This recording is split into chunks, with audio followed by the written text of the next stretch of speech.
The following broadcast is a Nighthawk Network presentation.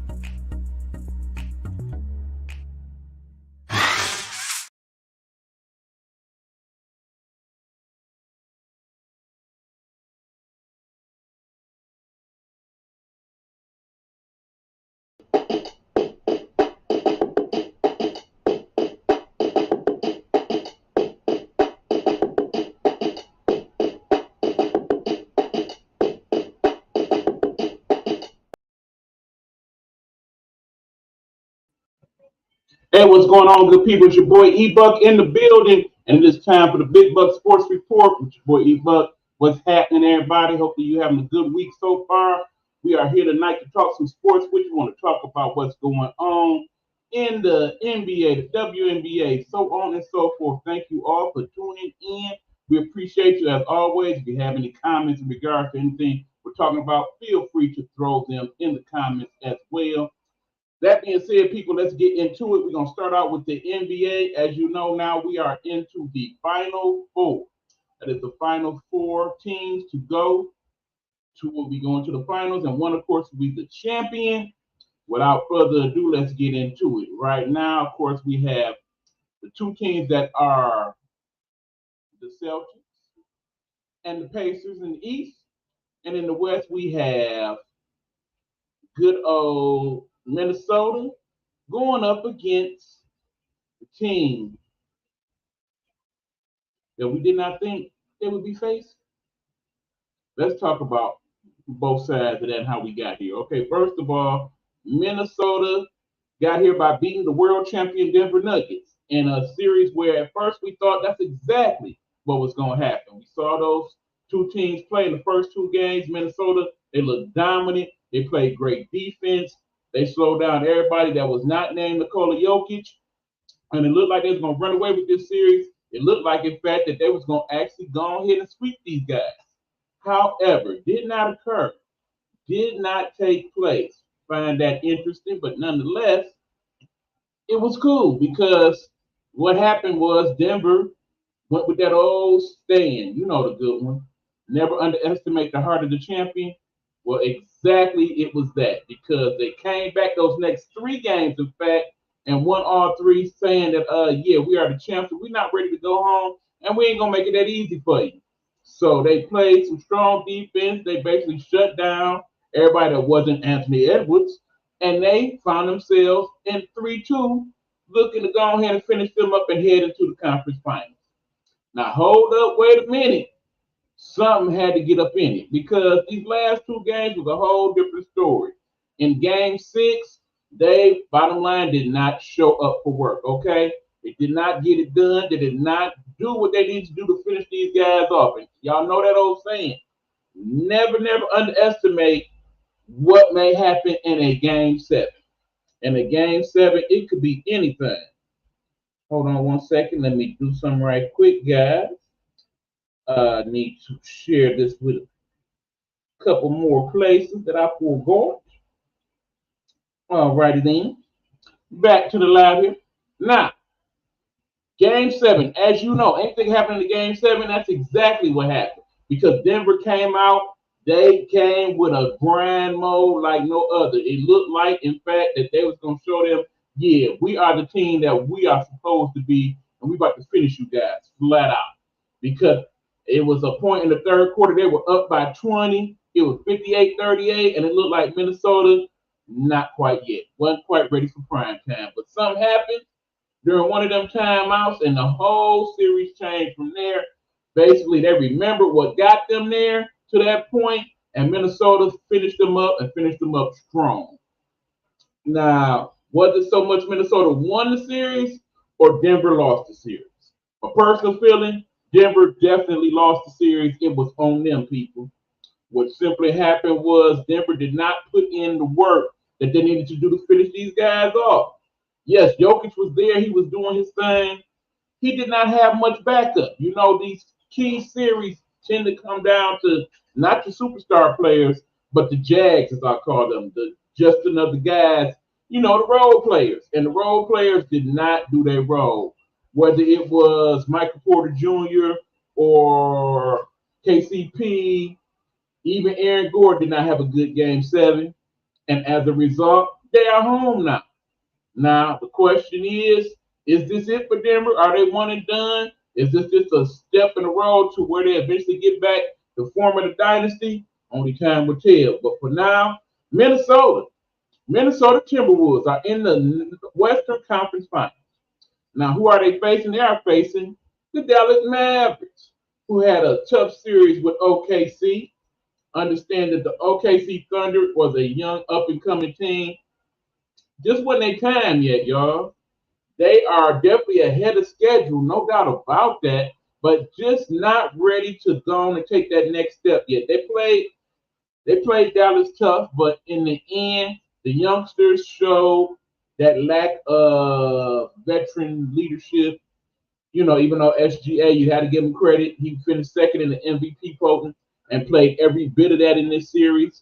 He played extremely well. The rest of his guys, they had their moments, but just did not have enough of them to finish it up.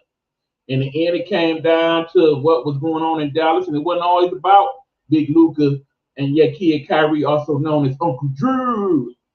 Sometimes the Jag showed up and helped out in a major way, especially you got to look out for PJ Washington because he did his thing. Ever since they traded him to Dallas so he could play back close to home, he has shown that he is worthy, and he definitely wants to get it in, okay? So that being said, we now have those two teams in the finals. I do believe the finals start either Tuesday or Wednesday for OKC and Dallas. Basically, you got one starting tonight, one starting tomorrow, Eastern Western Conference Finals. I'll give you my picks, okay? In the West, it's going to be a tough one. I think it's going to be gritty at times, but in the end, I think Dallas will pull it out. I can see it going 6. I can see it going 7, but I do believe the Dallas Mavericks will find themselves in the Western Conference Finals. What makes me say that? I just believe that Luka and Kyrie will at some point have a great game together and a couple good games by themselves when it matters, and that basically they are a little bit speedier and they have a little deeper bench than Minnesota, and I think that is what is going to make them worthy of getting it in the West. Now in the East, of course, we got Boston on the one hand, and we got Indiana on the other hand. How do we get there? Well, of course, Boston, they kind of breezed through their end of the bracket. Boston has been the big favorite to go to the finals from the East since the beginning. They have their moments when they don't play quite as well as we would like for them to. But when all is said and done, they do what they do, and they got it. Now, on the other hand, good people, we had Indiana, and man, they had a hell of a series. It too went to a game 7, and they played a very up for prime time New York Knicks team. They really, really wanted to show that, yes, we are ready. I understand we are young, and we figured some stuff out, but when all is said and done, we are ready to go ahead and play. We're ready to do the damn thing. The thing was, they proved it. They proved they were ready and up to the challenge. Or was it what really happened? I think it's what really happened, y'all. New York Knicks, they ran out of gas, y'all. They just had too many injuries. They just at times was too slow, too old. The combination of all those things finally caught up with them in game 7. Especially, of course, when the MVP of that New York Knicks team, Jalen Brunson, found himself hurt somewhere mid in the third quarter. Once that happened, it was pretty much a wrap to people. It was just not going to work after that. Too many people. When you look at it, at the end of the series, you have 4 out of the 5 people that were in their starting lineup before the playoffs at some point no longer in the lineup, no longer able to play. That was too much to overcome.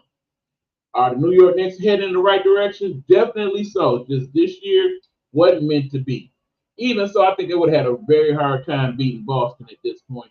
At this point, I think Boston is the only team that can beat Boston on that east side of the bracket, okay?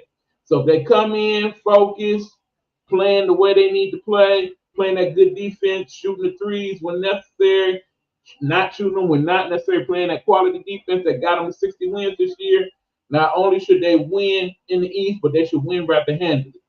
I'm going to say it's going to be Boston at 6 because, as you know, sometimes Boston, they have those games where they just don't like to focus and they kind of mess around. So because I think they may have a game or two like that, I'm gonna go with Boston in 6. That would give us Boston against Dallas. Let's see if I'm right. We'd love to hear you guys' picks. By all means, put them in the comments, whether you see this now or later, and we'll talk about it on the go around. Okay? So that is what's going on in the NBA. We now, of course, are going to talk about the WNBA. Yes, the W, as we promised. We are definitely going to focus this summer on WNBA basketball, and we're not the only ones. A lot of you have.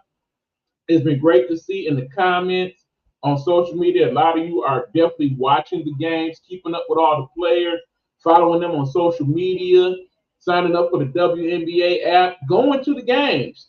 Several teams have most of their games sold out in the W. Understand, I've been following the WNBA since its inception in '97, okay?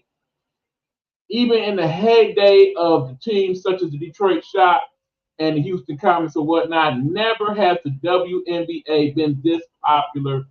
And I am so glad they are capitalizing on it. And I am so glad that they are keeping your interest. I am so glad that they are, as players, getting a lot of endorsement deals and making money outside of the sport because, as you know, WNBA players definitely not getting paid the type of money we would like to see them make here in America as opposed to what they make overseas. It's just ridiculous, some of the splits between what some of the players make overseas as opposed to what they make here in the W. That should be changing. That should be changing very soon. But in the meanwhile, let's talk about what's going on in the W. As you know, right now, we are playing some games tonight. We will check you into those in a second. But before tonight's slate of games, this is what the records look like in the WNBA. As you see, the New York Liberty, who were in the conference finals last year, or the WNBA finals last year, they are leading the W at 4-0. And then, of course, the two teams that were close to them last year are again closest, which includes the champion Las Vegas Aces, who are 2-0, and of course the Connecticut Sun, who are 3-0. Surprising 2-0 Minnesota Lynx, as they were one of the worst teams in W last year, but as you see, they're getting it done. And then, of course, at the very bottom, as you see, the worst team in the league, unfortunately, was the worst team that was in the league last year. And that, of course, is the Indiana Fever. Let's talk about them because every week here on the show, that is the Big Bus Sports Report, we are going to highlight one of the teams in the W and get you to know them a little better and talk about what they got going team-wise and what have you. As you know, the Indiana Fever is the team that most people will get to know because it has the most popular player in the W right now. That would be this young lady here, of course, one Caitlin Clark, who basically, even if you're not watching basketball, you have seen her a little bit of everywhere and everywhere. So I'm pretty sure if you don't know who that is, you probably soon will through all the various commercials and sports reports and news reports and what have you. Right now, her season is going not so great. That first game that she played definitely was a struggle. The memo seems to be out league wide. Yeah, Caitlin's here. I gives no damn. You hear me? I give no damn. Beat her up. Put it on her. She ain't about to take over the league like they think she about to take over the league. We up on her. And that's exactly what has transpired these first several games. Basically, whenever she gets the ball, somebody is there to D her strong. Now, it does definitely not help the fact that she has played two of the tougher teams defensively in the WNBA. When you consider the 4 losses that the Fever have, 2 are against the team with the best record in the league, that would be Liberty, and 2 are with second best team in the league, the Connecticut Sun. Because of that, she has played some very tough defenders. Dejanay Harrington in particular, she beat that butt up, okay? She was on her like clothes, for real. Now, that being said, she still has found a way to score. She is among the top 20 scorers in the W right now, averaging just over 17 points a game. Not 30, not 35. If you thought that she was going to come from college after 30 points a game and then go to the W and start doing the same thing right off the rip, sadly mistaken. You should not be thinking that anyway. Understand, she did play some of the better teams in college basketball, but right now she's playing some of the best players in the world. Of course, they're going to feel some type of way. Of course, they are going to be highly motivated to show, yeah, she ain't getting that on me, homie. No, sir. Not in this lifetime.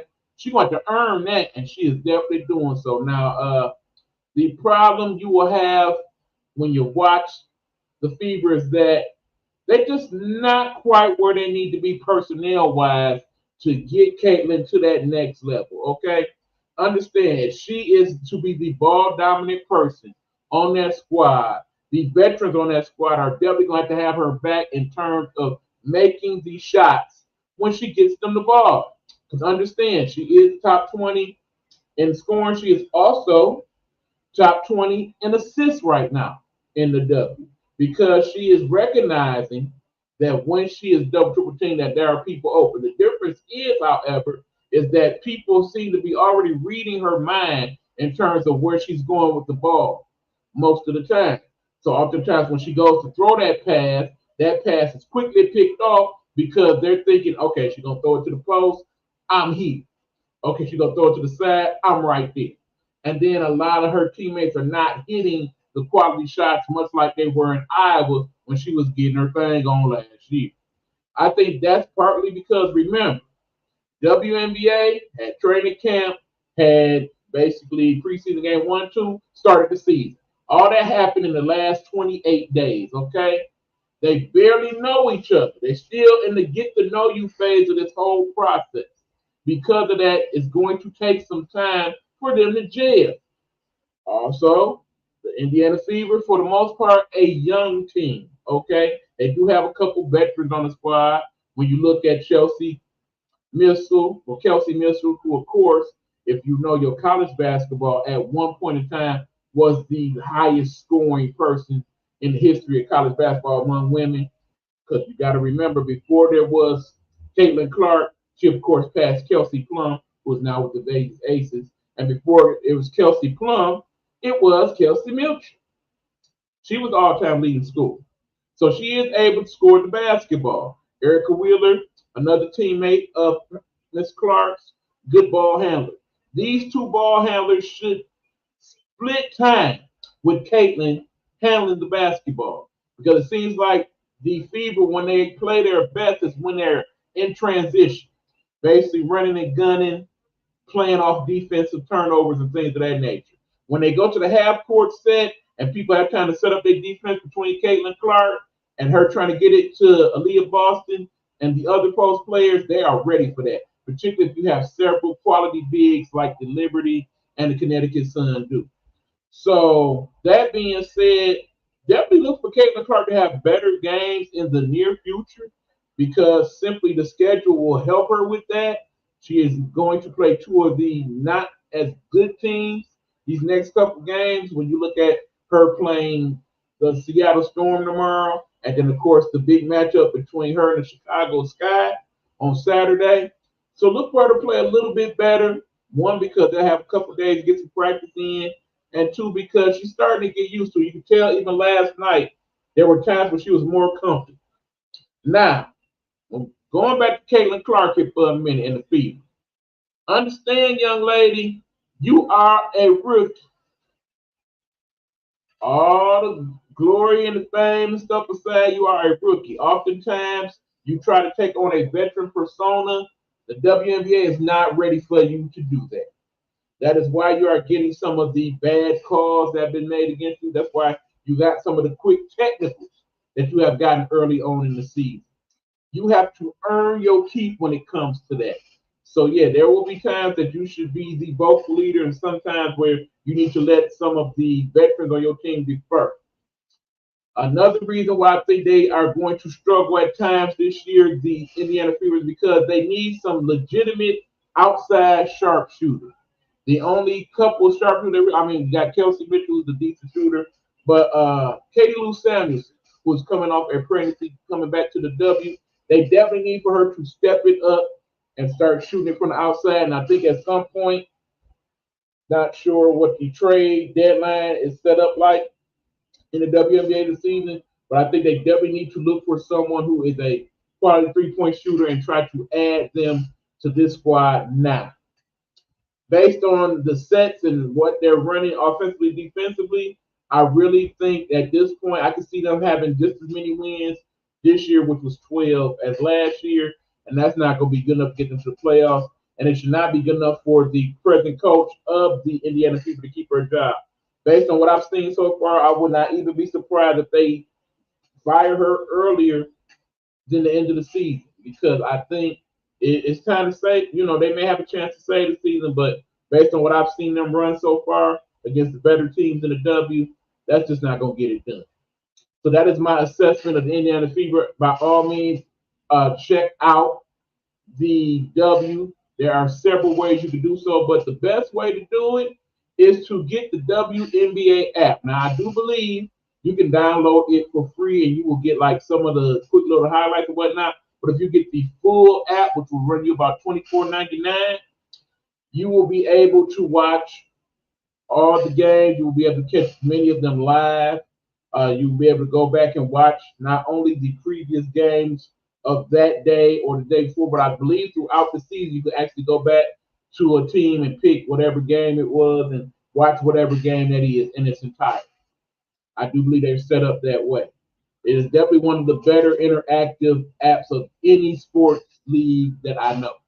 So that is probably the best way to do it. But of course, they've been showing the highlights on ESPN, and they'll of course show it on your local news. But you got ABC and Ion Network shows the games on Friday.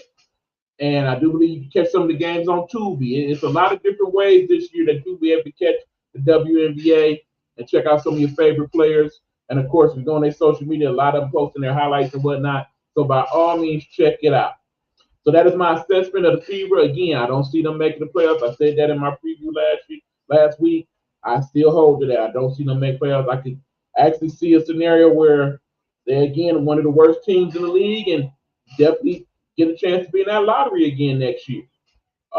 Definitely, if they do get in the lottery, I want to see them, again, obtain a three-point shooter if they don't have one by the end, and definitely another big to go alongside of Leah Boston.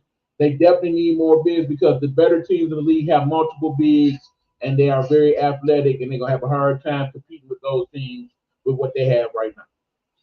So next week, we will highlight the Chicago Sky. That'll be the team that we check out next week.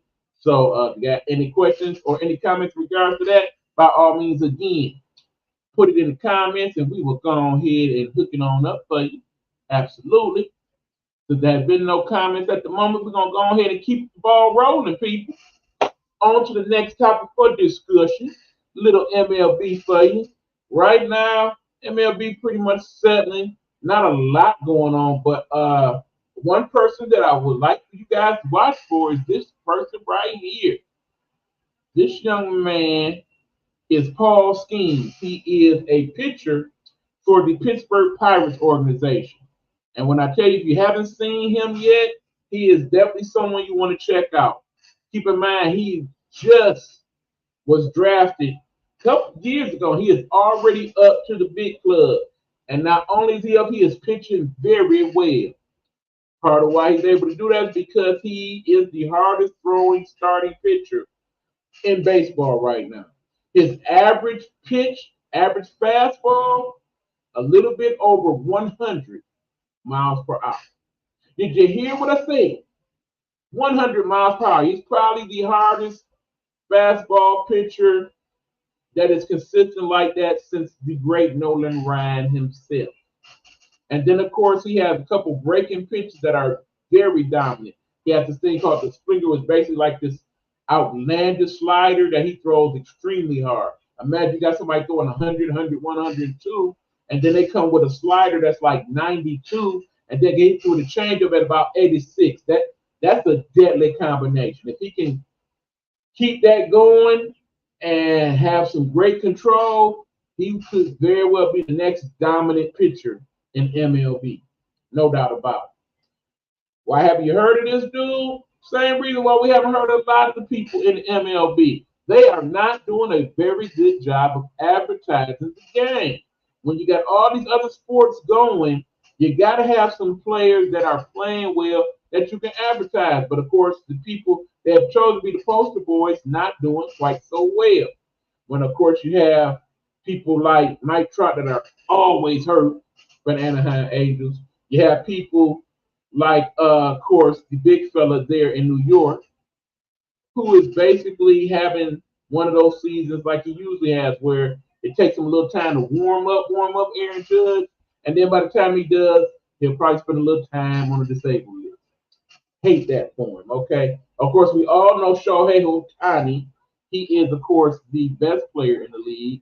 Keeping in mind that he's still not going to pitch at all this year, but because he is able to hit and hit consistently and is among the league leaders in hits right now and home runs, he is definitely one to watch. But again, he's not from here. So a lot of people are not going to latch onto him the way that you would like them to. In order for baseball to get back up in prominence and be one of the bigger sports in the country, they need that. And speaking of sports that are working on marketing and trying to do better, got to talk a little NHL. Of course, the NHL playoffs are here. They are at the same point as the NBA. They are in their final four. On the eastern side, you have the New York Rangers. They are taking on the Florida Panthers on the east for a chance to go to the Stanley Cup Finals. The Rangers had the best record in the NHL last year, and by all means, I do believe they will make it to the Stanley Cup Finals. Understand that is a rarity in the NHL these days. The last 10 teams, I believe, that had the best record in the NHL did not even make it to the Stanley Cup Finals. I do believe that is the case, if I remember correctly. In fact, many of those teams that had the best record in the league oftentimes did not even make it past the first round. Crazy, right? But that is the case. Now, on the other side, in the West, you have the matchup with the Dallas Stars against, yes, an actual Canadian team, the Edmonton Oilers. Understand, Canada, hockey is its national sport, okay? NHL, per capita, a lot more NHL fans in Canada than here in the United States. That being said, do you realize, and I did not know this until last night when I heard it, there has not been a Canadian team to win the Stanley Cup in over 30 years. I'm going to say that again for the people in the back. It's been over 30 years since a Canadian team has won the Stanley Cup. That is nuts. Crazy even. And the last team I do believe to do so is the Edmonton Oilers, who are now in finals. As I said before, I'm going to say it again. I really would like to see the Canadian team win the Stanley Cup this year. I think it would mean more to them than it would to us. I think if there's any expansion to come in the NHL, it's going to be in the Canadian part of the league. I think if the league is to truly grow any more than it possibly can, it's going to have to be from Canadians, as most of the Canadian players and the Canadian-born players are the better players in the league. So hopefully Edmonton can pull it off and make it to the finals. If not, and even if they do, I really think in the end it's going to be the Rangers. I think the Rangers are going to be the first team in a while to actually have the best record and win the Stanley Cup. But we shall see. We shall see. That's what's going on with that. Now, keep in mind, the Big Buck Sports Report don't always want to talk about the major sports. I want to put y'all up to some stuff that we are not quite used to or haven't seen before. I seen this earlier this week on TikTok, and even though it's been going on, I had no idea. So that being said, we're going to check it out. But first, I'm going to take a quick commercial break and check out some of these shows and people in the Nighthawk Network. When we come back, I'm going to put you up on something called Smith Ball. Yeah, that's right. Be right back. This is the Big Buck Sports Report. Hello, hello, hello. It's another glorious day, my T-Steppers, and you know what time it is. I hope you have all of your comfort together because it's time to dish the tea. And you're dishing tea, darlings, with Big Meat. Can't wait. It's time to dish tea with Big Meat. It's time to dish tea with Big Meat. It's time to dish tea with Big Meat. It's time to dish tea with Big Meat. Darling. Nighthawk Network presents Pastor Sean Love. Pastor Sean Love, devoted father and husband, a residing pastor at the River Rouge Bible Assembly in River Rouge, Michigan. Join him as he gives us messages from God's Word, Bible study, and encouragement. You can find him on YouTube under Sean Love.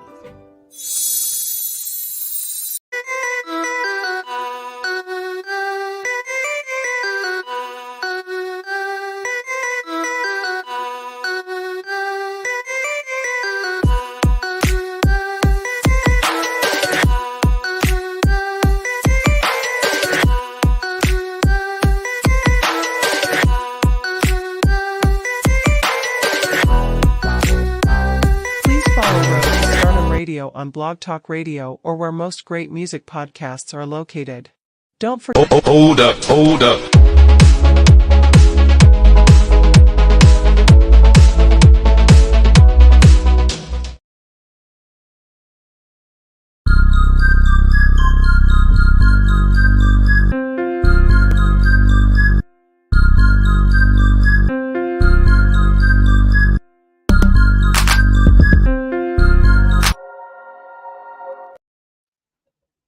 All right, good people, we are back. This is the Big Buck Sports Report.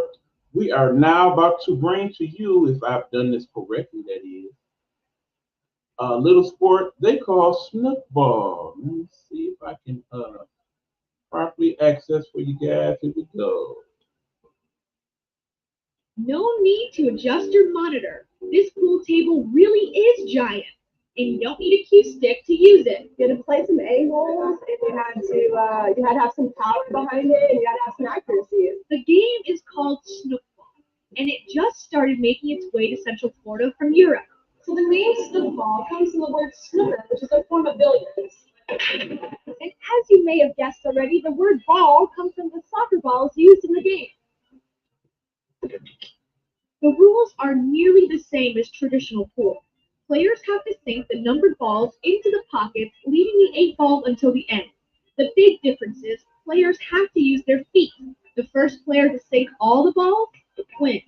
The favorite part of the football was definitely trick shots. I mean, we have one go in, it's pretty epic. On this night, we played at the bar Lies and Alibis in Sanford, which is one of the only local places to have a regulation table. And unfortunately, I didn't win, but as they say, practice makes perfect. For OrlandoSentinel.com, I'm Kayla O'Brien. All right, hold on, good people. Working on some of our new technology here and showing you that. There we go. All right.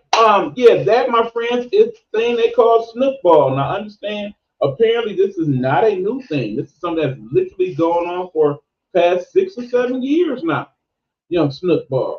But it looks fun, don't it? It looks very fun. It looks like it's something that is very active, that people that can get a little exercise in, but basically enjoy pool, enjoy soccer, or just basically like kicking balls around, you know.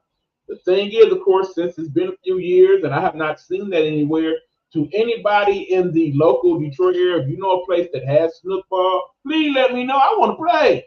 And if you don't have one, is there any way we could hook one up? If you have the finances to make it happen, Lord knows if I did, it will be a snookball place very soon somewhere here. But yeah, I think that's a cool little sport to check out. I got another one for you next week to check out that's even more interesting. I mean, it's kind of involved, but I think you might like it as well. But anyway, that is snookball, so check it out. Okay. That being said, we are about to end Big Buck Sports Report. A couple little quick notes. The whole little incident last week that happened at the PGA Championship with the golfer and the police thing. Apparently that trial has been postponed to next week. I don't think it's going to be that big a deal in the end. They'll probably give them a little, you know, pay a few dollars and go on about their way. You know how they do. As far as other sports news, Serena Williams. Yes, Serena. She is saying she is ready to come on back to tennis and give it one more go. But before she does that, she is going to be this year's host of the ESPY Awards. Cool beans, huh? I think she'll do a good job with it. I mean, Basically, Serena is well liked throughout the industry and has a lot of celebrity friends. So I think she will bring all that to the mix as most of the stellar athletes that they've had to host so far do. Find it interesting. She is going to host. Keep in mind, one of her exes was once the host of the SB. That would be Drake. Wonder if she will have him involved in any way. That would be interesting, considering everything else that has transpired with Drake this year. But yeah, interesting. What I believe that's going to be in late June or early July, the ESPYs, and she'll be hosting that. So check her out in that.